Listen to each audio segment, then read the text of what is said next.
Betrayal, intrigue, revenge.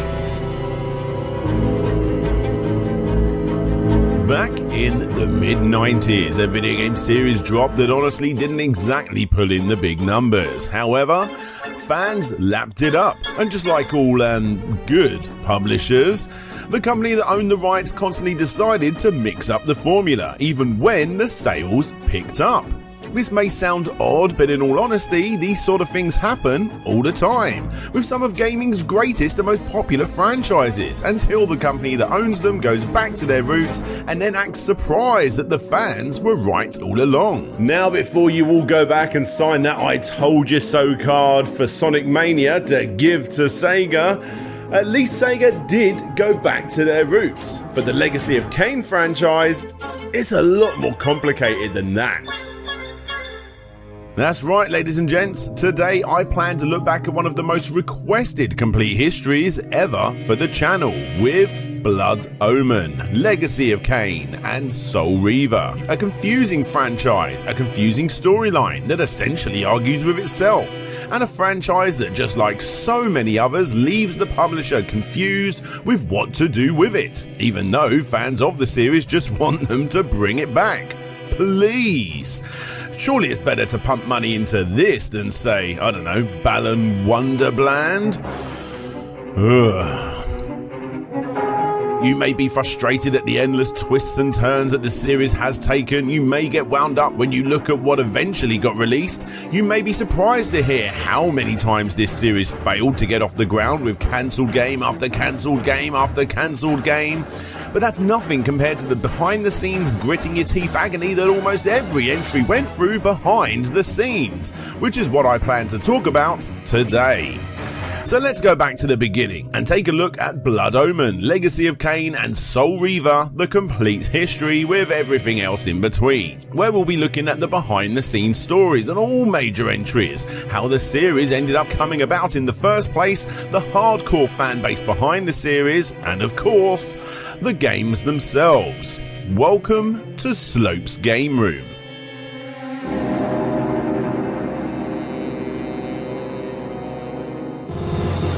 But before going ahead, a quick word regarding this Thursday's stream. Yes, at 9 PM UK time, 1 PM Pacific Standard Time, and 4 PM Eastern Standard Time on the 9th of September, I will be going up against you. That's right, if you follow the link in the description, sign up to Antstream for free, and follow me as a friend, DJ Slope, we can have our own little leaderboard and battle it out on Metal Slug X, or to be more specific, the Camel Chaos Challenge on Metal Slug X. Whoever is at the top of the leaderboard by the time the stream ends will get an exclusive I defeated Slope's Game Room pin badge sent directly to your house by me. As stated, Antstream is free to try, and it can be played on Windows, Mac, Android, Linux, Amazon Fire, Nvidia Shield, and if I'm not mistaken, even the Atari VCS. Regardless, it's free, unless of course you want to upgrade to play more frequently, which if I'm honest, you will need to do, as I'm currently already at the top of that particular leaderboard, kicking both Kim Justice's and Jim Bagley's collective arses. You got until this Thursday, the 9th of September, to try and beat my Camel Chaos score, so if I were you, I would get practicing after this video is finished, of course.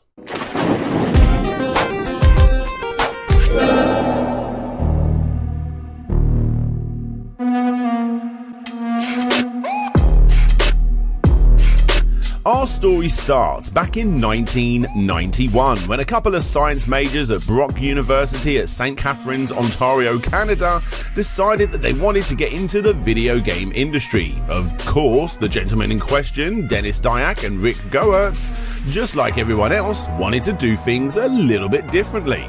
they wanted to take what they were interested in from an early age, with games like the original Ultima series, and inject some real-time combat and strategy elements into a new title for the Atari ST and Amiga.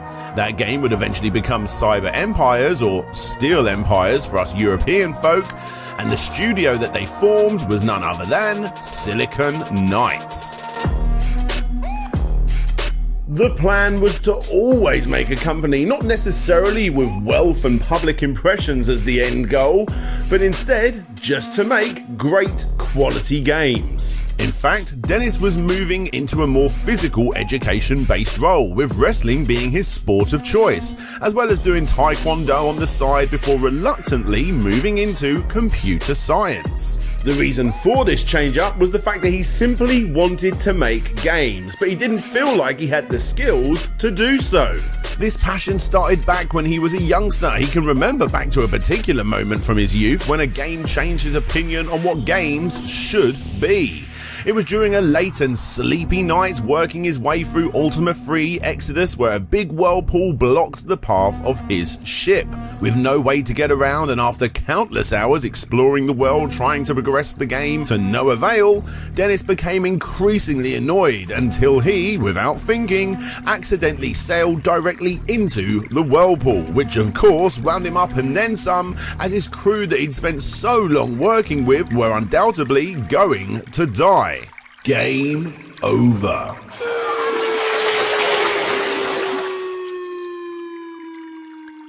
Turns out that didn't happen. After the ship got sucked in, it led the team to an entirely new area to explore.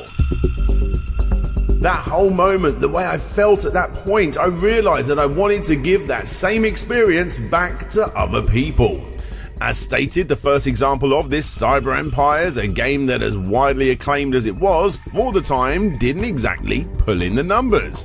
Thankfully by this point the team at Silicon Graphics had only grown to 4 members of staff, and therefore they were able to continue on creating games that they and their new dedicated fans wanted to see, and a sequel of sorts was quickly greenlit. However, this time they managed to acquire a rather impressive licensing deal, and that game would eventually become Fantasy Empires, or to give it its full title, Dungeons & Dragons Fantasy Empires. Again, it's another strategy meets arcade gaming title, but with a far more fantasy-based theme, and again it ended up being a bit of a forgotten gem. It reviewed well, but sold okay. Regardless of how average these games may have sold, the dedication was definitely there, and even with a niche property like Dungeons & Dragons, the company did start to gain recognition, which meant they went from 4 members of staff to 8. Next up, we had the final refining steps that was obviously the studio's first breakthrough title, Dark Legions. This one was released in 1994, and just like before, refined the already brilliant arcade strategy combo that the studio had worked so well to accomplish. Spending time on this formula grew that hardcore fan base and then some. Again, this was not exactly the biggest studio in the world making games that were going to sell to the masses. These were dedicated fans of the genre that continued to push this specific type of game, but this time they did it over a modem. Something very few games tried to do back in the day. Because of this, the game not only continued to appeal to that niche market, but it helped grow that niche market too. And because of this, that team of only 8 ended up growing to 22, filled up with some of those fans of the games that worked on such properties as the Beetlejuice TV show and the movie Heavy Metal. Over the years, Silicon Knights had worked closely with Millennium Interactive and, more importantly, Strategic Solutions Incorporated for their first 3 games, all of which were of course strategy games. However, like all good studios, 5 years in they decided to push the boat out and try something new. Dennis was a hardcore RPG fan, of course. This was entirely within the world of PC gaming, but for this next project they decided to look towards the world of consoles, and they did this by sending out 3 different design pitches to a wide variety of studios. One of those pitches is still unknown, the other was essentially an early concept for 2 Human, and the third was a Legend of Zelda styled horror fantasy title called The Pillars of Nosgoth, inspired by an unread book of Dennis's called The Pillars of the Earth that featured long mystical looking pillars on the front cover that would eventually catch his attention as he stared at the gorgeous artwork. Fans of the Legacy of Kain series will know exactly what that ended up inspiring. Thankfully, out of everyone that saw these pitches, it was Crystal Dynamics that took them on originally for that sexy looking sci-fi heavy 2 Human game, but eventually changing their minds and going for the Zelda-like Pillars of Nosgoth game instead. For the second time in Silicon Knight's life, a much bigger studio was going to be in charge of publishing one of their games, and for the first time in their history, this new game was going to be created not just on PCs, but also on the 3DO.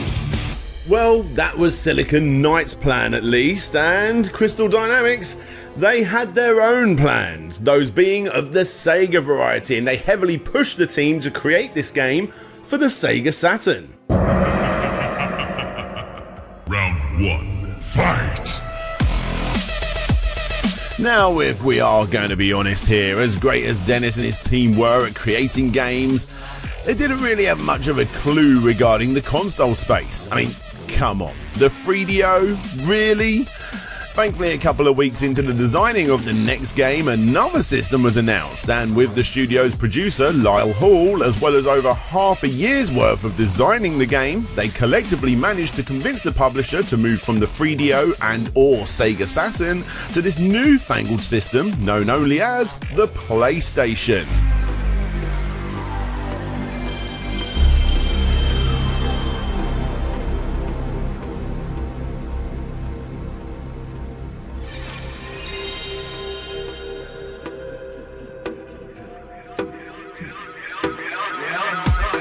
They may not have spent too long in the console space, but it was obvious to them that Sony was the right choice. It was an easier system to work with, and it offered up everything needed to create a fully fledged RPG on a console the way they wanted to. Again, the team wanted to create a game that was similar in style to The Legend of Zelda, but they wanted to take it into areas previously unexplored. The game would take up a very serious high fantasy approach. The game would feature lengthy cutscenes and practically no dialogue either, as Dennis wasn't exactly a fan of reading blocky text on a screen. The game would be a title that adults would want to play, and the characters would be a whole lot deeper, with a storyline that was a lot more elaborate than what was commonly found at the time. And of course, the perfect setting for all of this was a high fantasy vampire setting, and in time, the Pillars of Nosgoth became Blood Omen, the Legacy of Kain, the first in the series that we will be discussing today.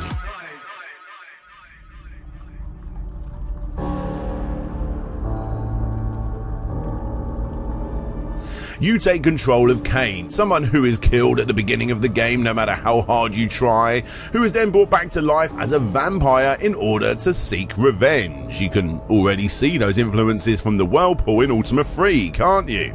From here you play a sort of anti-hero, someone who is technically a bad guy having to kill innocent people to live himself, but also someone who is also technically the only person who can save the day.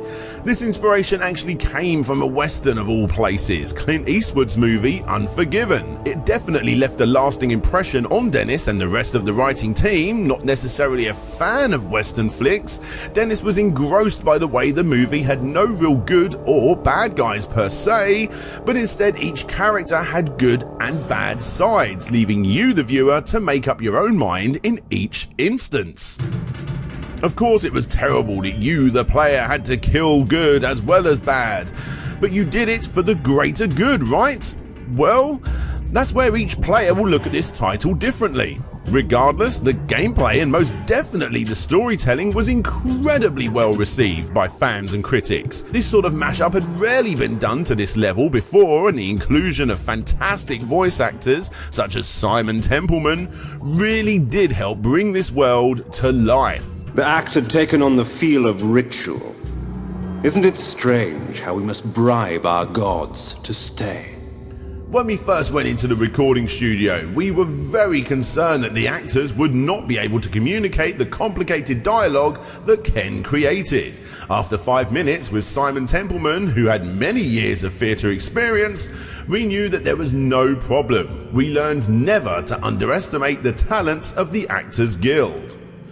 On top of this, the inspiration from the Wheel of Time series of books as well as the Necroscope series with a great underlining Shakespearean storyline structure made the overly complex lore work really well no matter what type of gamer you were. The way that Dennis puts it was that the very best Shakespearean plays would have silly gags and little innuendo jokes throughout the play to please the drunkards at the front of the show, but for everybody at the back, well, they could have a lot more of a sophisticated story if they wanted. Yes, the cutscenes do indeed look pretty terrible by today's standards, and the game doesn't feature too much of a soundtrack or score to engross the player, but thankfully what it does have is excellent voice acting that tells you the story as you go along, rather than you reading what just happened. It makes the game and its rather obvious but still brilliant twist feel a lot more real to the player. We are going to be discussing a lot of games in today's episode of The Complete History, but if you ask me, none of them have aged as well as the original title. You may notice the eerie sounds, the moody lighting, the excellent contrast of colours in an ever-increasing world of dark horror games. You may not notice the day and night cycles or the weather system changing up in the areas you've already visited, and as stated, you may not realise that the story is progressing. Everything is so smoothly done that you genuinely do become one with the world and, obviously more importantly, the character. You know, the guy sucking the blood out of the innocent people.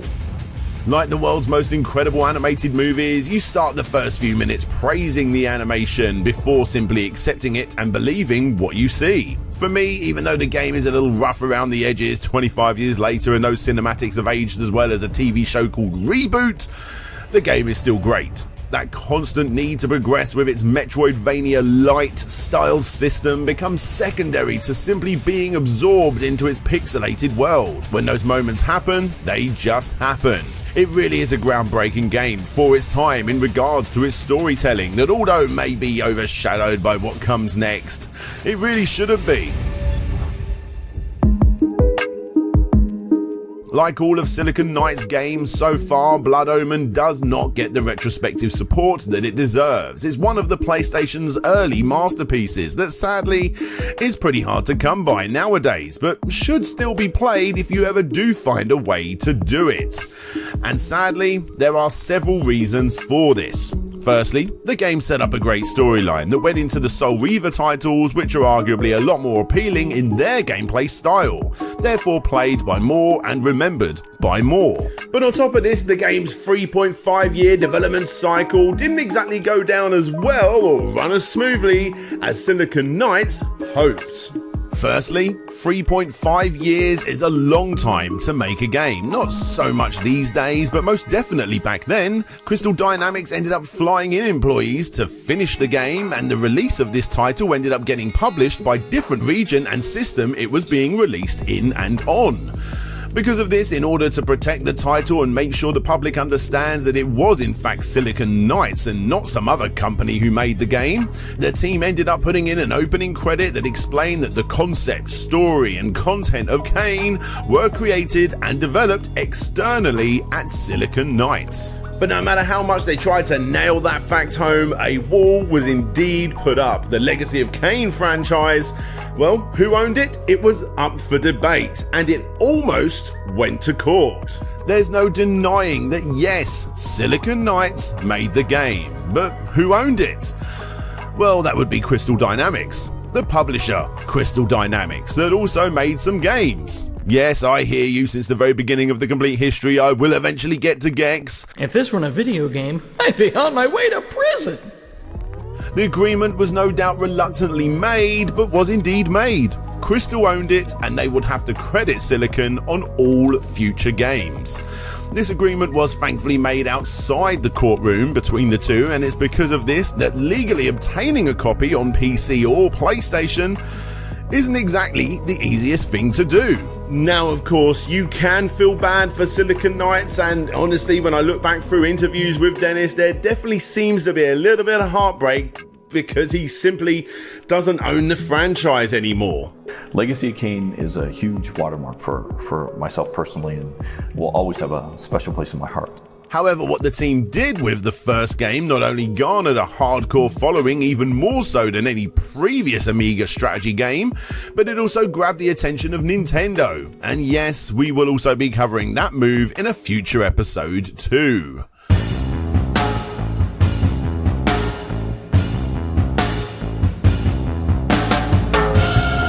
So, with Silicon Knights out of the picture, Crystal Dynamics were free to do what they wanted. Well, I say free to do what they wanted, but that wasn't true either, because that company was very quickly swallowed up by Eidos. You know, the same Eidos who by this point had Tomb Raider under their belt. Crystal Dynamics still very much existed, but they moved into a more development house, and from this point on, the next two Legacy of Kain games were being worked on at the same time in 1997. Those being Blood Omen 2 and Legacy of Kain Soul Reaver. So, let's continue on with eeny, meeny, miny, mo. If you wanna let it go, eeny, meeny, miny. Nah, let's do Soul Reaver instead. Amy Henning, easily one of the mothers of all of gaming storytelling. You like the story of the Uncharted games? You gotta be thanking Amy for those. You like the story of Blood Omen? You gotta be thanking Dennis and Ken, who also moved on to do other things.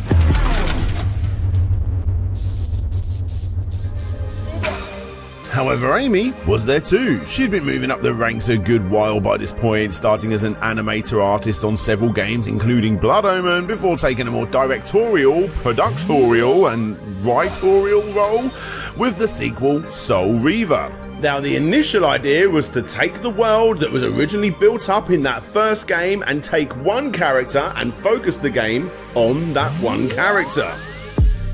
One, Raziel, a vampire turned wraith by Kain, where you, quite brilliantly I might add, end up going against Kain from the first game, which further helps the player connect with the story of this game, and still gives something back to those more sophisticated peeps at the back that played the original.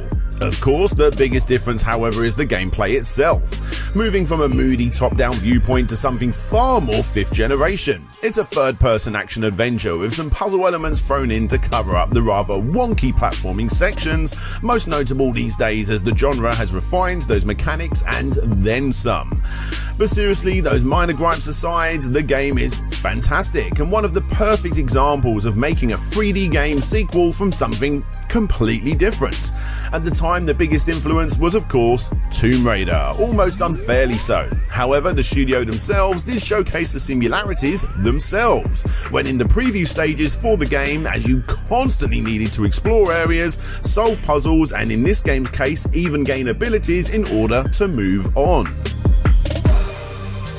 Of course, the Tomb Raider comparison was an easy one to make, and heck, this was the same studio that had Tomb Raider under their belt, and on top of that, it was 1999, when she was arguably more popular than even gaming's most iconic characters.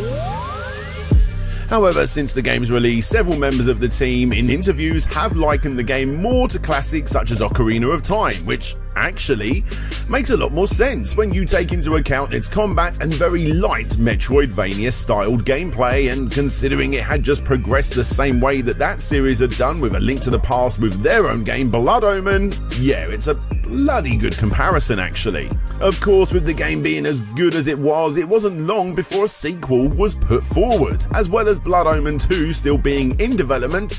But before going ahead, let's look at just how complicated the development of this game actually was. With a budget of $8.5 million, the game took a shade over 2 years to make, and of course, with all of the issues between Crystal Dynamics, or more Eidos Interactive to be fair, with Silicon Knights halting the use of the Legacy of Kain name, the title did have a bit of a rough start. However, after the team had secured the rights for this series, they started to piece together ideas for a new game that they could work on, and thankfully, Amy Henning had already started working on a completely different game called Shifter, a post-apocalyptic biblical story influenced by John Milton's Paradise Lost poem that featured early concepts that would easily become the main characters, as well as game traits to Soul Reaver, with of course the shifting between worlds being the most obvious. The rest of the development went along without a hitch. That was until Eidos started to promote the game. This was when Silicon Knights jumped on board again, claiming that the idea was taken from one of their early concepts, which of course we later found out with the existence of Shifter that it wasn't.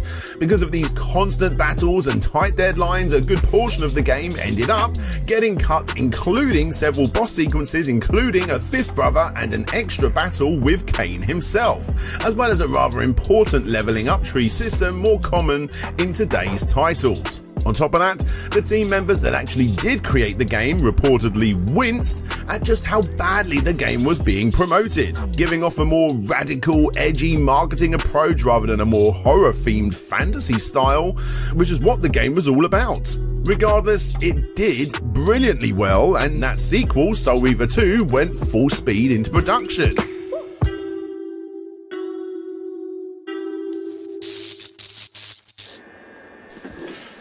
My bath time. There's nothing I like more than a good, warm, cozy bath. In fact, I think I'll just turn this heater up a little bit. What a bonehead. But at least he got to keep his soul. Introducing a world where you take more than life. You take the soul. Soul Reaver.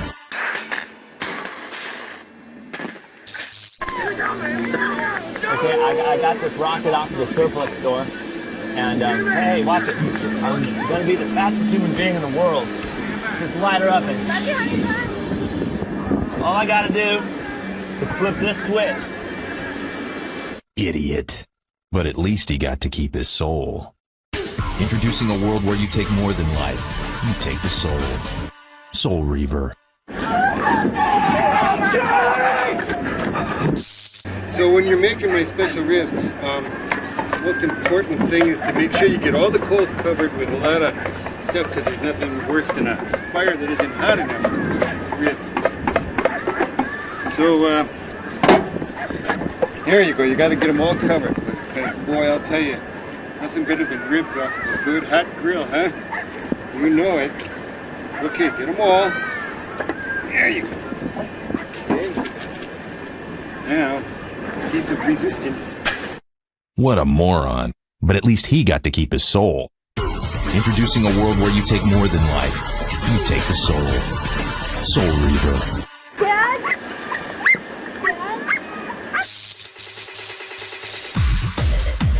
Following on right after the first game, but on the PlayStation 2 this time, the game went through an extremely quick production of just about 2 years, once again with Amy Henning taking center stage. Of course, as you would expect, the game went down a far more cinematic and story-driven route, which was similar to how the original Blood Omen game was, but quite far removed from the original Soul Reaver. One of the ways the team accomplished this was by removing the formulaic approach of level, boss, upgrade, repeat, level, boss, upgrade, repeat in this title, but instead, exploration plays a big role. The story is drip-fed to you as you play, and the amount of bosses and the overall length as a whole is shot down. For many at the time, this was not a welcome addition, but I can tell you right now, retrospectively, it works, and it works well, making this a much tighter gameplay experience. On top of that, the combat and the puzzles found in the original, although pretty good at the time, had of course moved on quite a bit since then, and in this title, it was apparent that they needed a real injection of fun. going back and playing the original now, yeah, those block puzzles, they get old fast. Regardless, the game is good fun, a lot more Tomb Raider related compared to anything before it. The debate regarding which game was better continues to this very day. For me, I'm more an Aliens guy because of all of the action and visual appeal of the sequel, and it's the same here. The original is longer, moodier, and a lot slower in the storyline department, whereas the sequel is a more get up and go action based game. You don't necessarily need to play Blood Omen to enjoy Soul Reaver, but I highly suggest checking out Soul Reaver 2, that although was sadly a little too rushed in pretty much every aspect according to the devs, it literally came out 1.5 years after the last game. However, it is still great fun.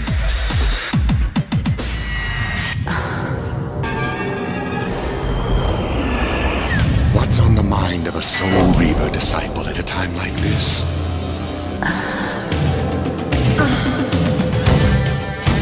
Betrayal, vengeance, and painful obsession. Find your dark side. Soul Reaver 2, only on PlayStation 2, rated M for mature. Eidos were not messing about. That was a 3-year gap between the original Blood Omen and Soul Reaver, but less than 2 years between Soul Reaver 1 and Soul Reaver 2. Well, they were not done yet.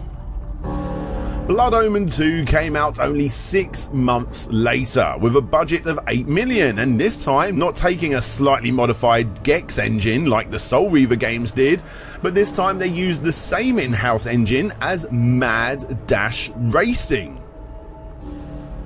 Blood Omen 2 plans to continue on with the story of Kain from the first game, and as it was being made alongside the Soul Reaver titles, the team wanted to make sure that this one stood out compared to those games and took inspiration from such places as Dracula's Castle, the Batman films, the City of the Lost Children, and Victorian London and Victorian Paris. This is without a doubt the more gothic themed game out of the 2 spin-offs, and you got to realise that as soon as you started playing.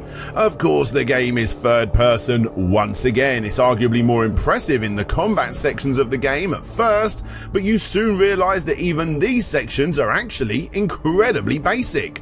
Block, fight back, suck the blood, then move on to the next guy who just seems to stand there waiting for you to finish killing his work buddy. Sadly, the Metroidvania-like lose your power and gain them back again gradually style of the game had grown a little thin by this point, and in all honesty, that other spin-off that came out only half a year ago did it better. Still, it's an alright game. It's a little tedious at times, a little more straightforward too, with very easy boss battles and by far the weakest story of the series so far, and that could be that this too was something completely different before it got shoehorned into a Legacy of Kain game. Now look, this one isn't exactly confirmed, but it is believed that this particular game came from the ruins of not 1 but 2 unreleased games. Remember Shakan, the Forever Man on the Mega Drive? Well, they had a sequel on the Dreamcast that never really got anywhere, as did a Quake-like game called Sirens. Both were put together by Steve Ross on the concept art side of things, and it's believed by many that from the ashes of those 2 failed concepts came Blood Omen 2. However, this again has never been officially confirmed, and as the game featured the same concept artists, the similarities were always going to be there anyway. What's on the mind of a Blood Omen disciple at a time like this?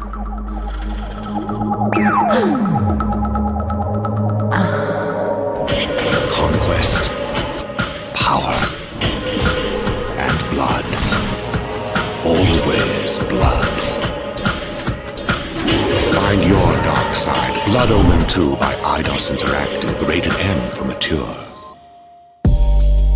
Regardless, the game came out to rather mediocre to good reviews, with the Xbox version being the most favourable of the games, but across the board everybody agreed that even though it's worth sticking to it for the story, the gameplay is just way too repetitive. Why was this? Well, that would be because it got changed out of the blue mid-development. Again, nobody knows exactly why, but this entry was originally going to be far more stealth-based. I mean, it makes sense, you're powerless to begin with until you gain your abilities back. Stealth actually would have worked quite nicely, but hey, this was the early 2000s. People and gamers liked action, right? So that's what they got. Again, I'm just taking a stab at why that change happens, nobody knows for sure. For me, a dark, eerie fantasy like Metal Gear Solid actually seems like quite a cool idea, only really letting you slash your way through enemies as you backtrack through areas that you are no doubt far too powerful for seems like a winning formula.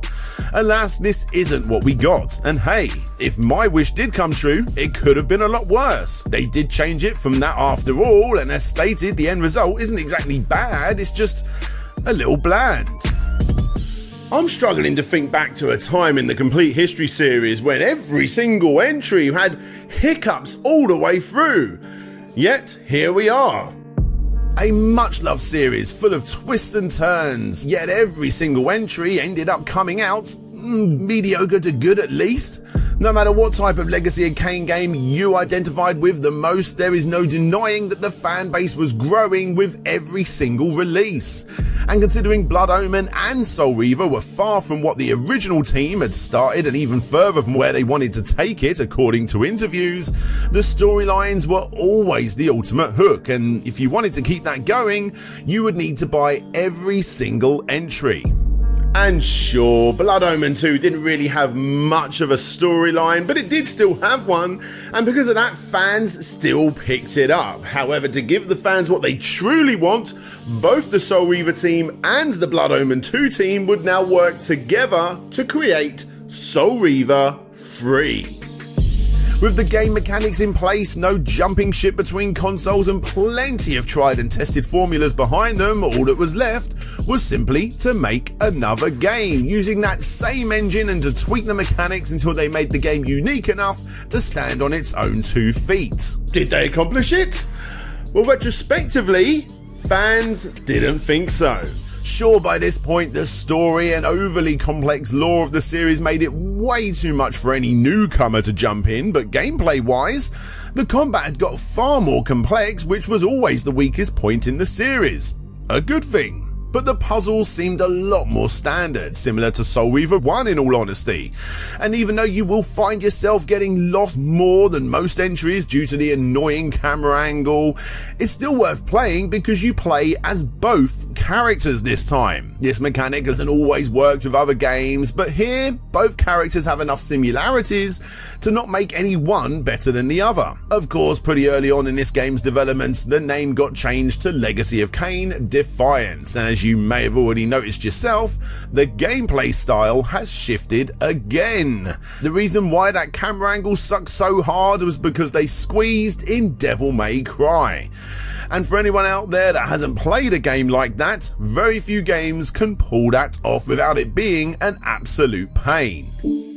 With that camera angle now in a fixed position similar to games like Bayonetta, it makes the platforming sections annoyingly hard to judge a lot of the time, and heck, even the combat gets obscured from time to time. The series just couldn't catch a break with nailing down the exact style it wanted to go for. With so many thumbs in the pie, it's easy to see that with the original Blood Omen and Soul Reaver 2-ish, they nailed it. People didn't want another change up, they wanted improvements on the tried and tested formulas.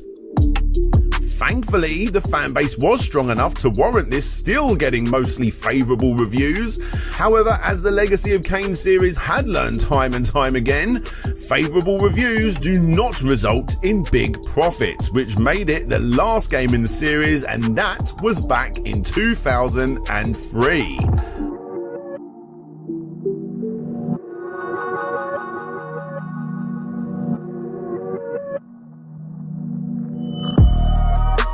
Over the years, the awkwardly named and even more awkwardly developed games in the Blood Omen, Legacy of Kain, Soul Reaver series have gained a seriously hardcore cult fan base. You may have noticed that I haven't personally gone too far into the story elements of the game, and that's simply because the lore is so incredibly deep with these 5.5 games.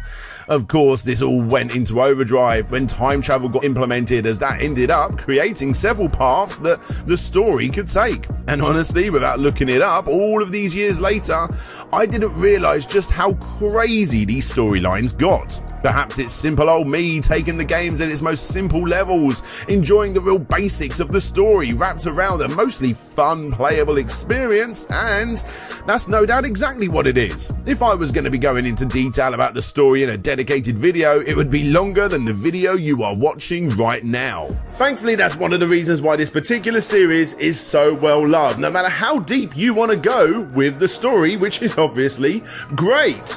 The original world was built in the first game, and for the sequels, they got deep with the characters.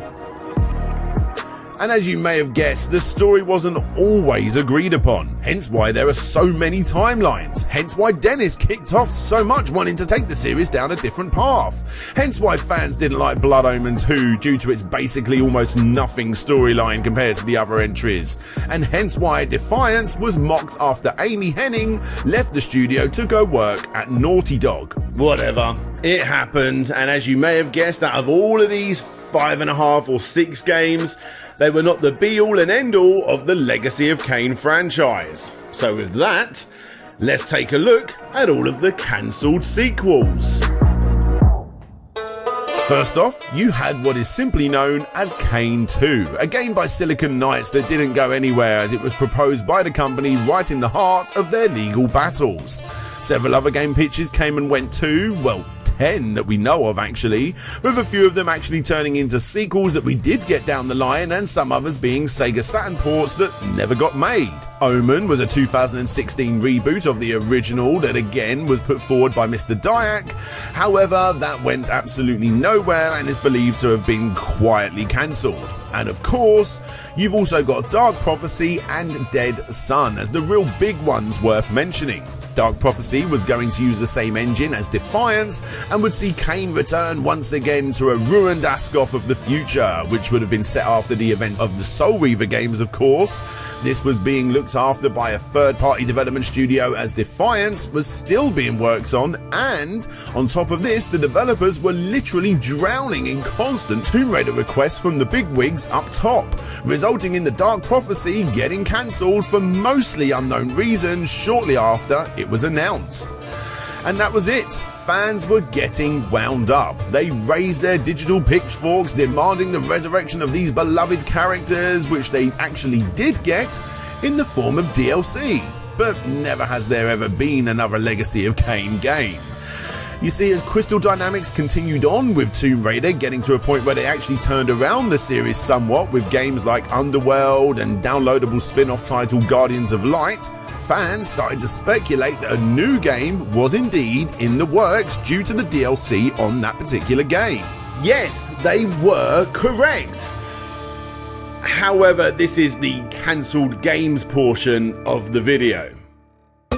Dead Sun was in development for a really good amount of time by the company Climax Studios from 2010 to 2012, and on top of that, yet another multiplayer game was put to another company called Psyonix, who are more well known now thanks to Rocket League. The reason for this was because Square Enix was the latest company wanting to buy up Eidos. You keeping up? In this takeover bid, the company kept with the new Kain game, but instructed that a multiplayer element was added in, and voila, that's where Psyonix came into play. Anyway, one at a time, the Climax made 6th entry, just like most of the other entries, had a troubled development, getting constantly changed between consoles of the PlayStation 3 and 360 era, before eventually wanting to become a PlayStation 4 launch title, which obviously it didn't. The idea was to create a very Assassin's Creed style game with a much more realistic art style that would still play like a typical Soul Reaver game with all of the bells and whistles that the 3D platforming genre had earned over the years, but of course in a sort of open world setting. On top of this, as it had been a good long minute since we saw any kind of new Soul Reaver game, the idea to make this more of a reboot or possibly even yet another story timeline was one that was suggested. The project was huge. Square wanted an Assassin's Creed-like game, and that is what they were getting. Very slowly. You see, Climax, not exactly the biggest studio in the world, they would fight back at the constant comparisons between this and enormous titles like the Assassin's Creed franchise, but ultimately had to continue on at a snail's pace. Eventually, and before the game was even announced, the marketing team at Square didn't see the light at the end of the tunnel, and unfortunately, it didn't end up going ahead, even though it was quite far into production. That multiplayer game did, though.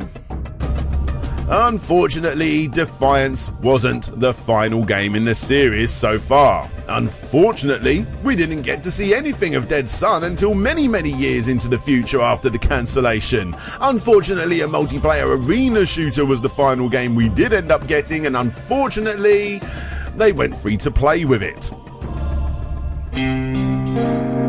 The game was released in its beta form and fans genuinely quite enjoyed it. Sure, at this early stage it was buggy, perhaps a little too buggy, but it did have its fans. And in order to keep its original fans happy, the team promised a narrative that would go along with it, that would continue the all-important story that fans had learned to expect from the franchise up to this point. The problem was, however, those bugs. The more it needed fixing, the more it was costing. The more it was costing, the more it wound up Square Enix, and the more it wound up Square Enix, the less they wanted to inject into the project that was just an add-on to a game that they have actually already cancelled, and a game that was free, but still costing them money to make.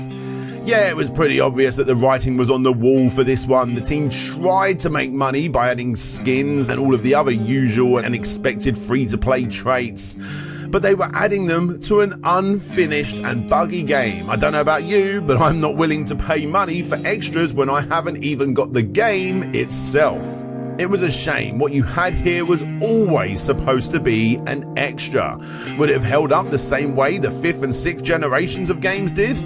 Of course not. All we do know is that this weird unfinished deathmatch game that simply doesn't belong as a standalone title is the final entry we got to a franchise that ultimately may have killed it. It's apparent that Square does not want to make a sequel, and it's already struggled with the reboot. As expected, when Square got the rights to Eidos, they also got the rights to Tomb Raider. And of course, when they rebooted that, they absolutely smashed it, even if those sales didn't pull in the big numbers. Until they gave you more remasters than you ever asked for, that is. But now, after several rather questionable releases, perhaps it is time to bring Raziel and Kain back to life. The fan base gets more and more hardcore with every year they go without a new title. It's been a long time since anything else has ever been mentioned regarding this franchise, and that's just criminal. Thankfully, everything besides the original is still available to download rather easily on Steam, and that original version, well, I have heard on the grapevine that a rather great port called Races Patch or something, for people that own the original copy of course, is the best way to play it. So there really isn't any excuse. I said it before and I'll say it again, this is one of the most requested episodes I have ever done. And after going back and playing those games once again, you can see why. Sure, they're a little rough around the edges, more so as the franchise progresses, but the core, the lore and the history is here, just as long as you're willing to give it a go.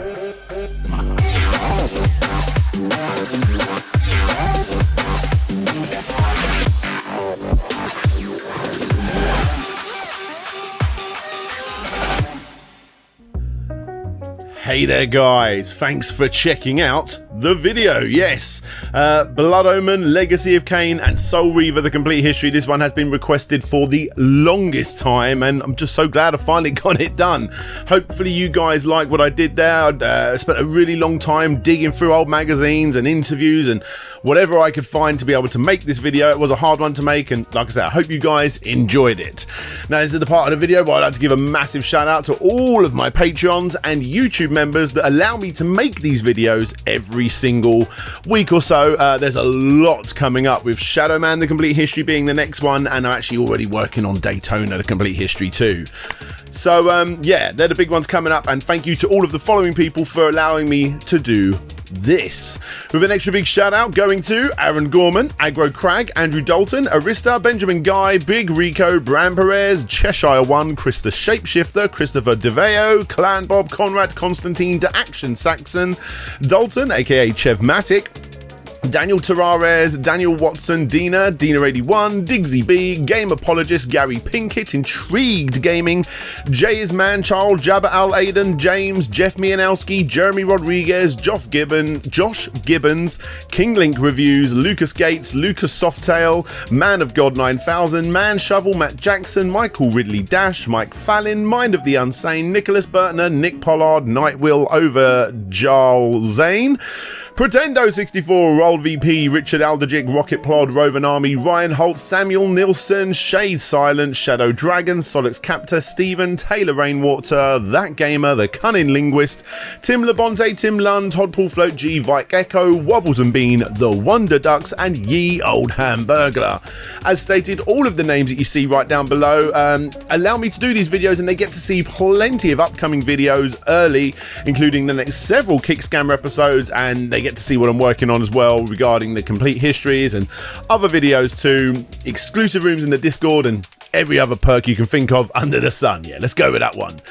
But anyway, guys, that's enough yapping for me. I hope you all enjoyed the video. Please do give it a thumbs up or a thumbs down if you didn't, and please do continue sharing the videos on Reddit and over on social media. Whenever anybody does that, it helps the videos out tremendously. So thank you all so much for your support. But until next time, guys, this is DJ Slope signing out, and hopefully I'll see you all next time. Bye-bye.